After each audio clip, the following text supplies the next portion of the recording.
ในชีวิตจริงๆเราหนีความทุกข์ไม่พ้นออกเมื่อหนีความทุกข์ไม่พ้นนะพระพุทธเจ้าเลยสอนให้เราเผชิญหน้ากับมันเรียนรู้มันไป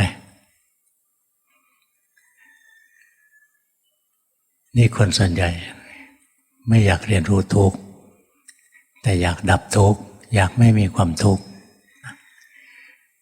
มันก็เหมือนเวลาไฟไหม้เราก็คิดง่ายๆนะว่าไฟไหม้เราเอาน้ำไปฉีดไฟก็ดับ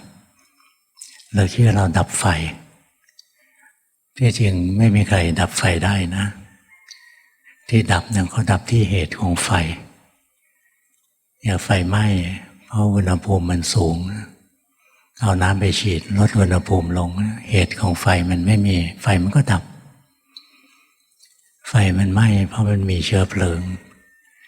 เอาเชื้อเพลิงออกไปนะอย่างไฟลามมาบ้านใกล้ๆกันนะดับไม่ไหวแล้วเขาก็รื้อบ้านทิ้งสัก2 หลังอะไรนะไฟก็มาไม่ได้ไฟก็ดับถ้าไม่มีเชื้ออย่างเวลาไฟมันไหม้น้ำมันนะก็เอาโฟมไปฉีดไม่ให้อากาศเข้าไปตรงนั้นไฟก็ดับในความเป็นจริงนะกระทั่งการดับไฟนะเขาก็ดับที่เหตุของไฟ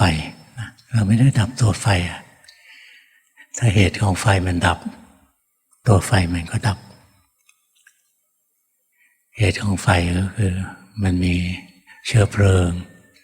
มันมีออกซิเจนมันมีความร้อนมากพอแต่ถ้าลดเหตุของมันลงไปผลมันก็ไม่มีไฟมันก็ดับตัวทุกข์นี่ก็เหมือนกันพระพุทธเจ้าไม่ได้สอนให้เราดับตัวทุกข์นะท่านสอนให้เราดับที่เหตุของตัวทุกข์เพราะตัวทุกข์ไม่มีใครดับได้อย่างความแก่ความเจ็บความตายใครจะไปดับได้การที่เราพลัดพราก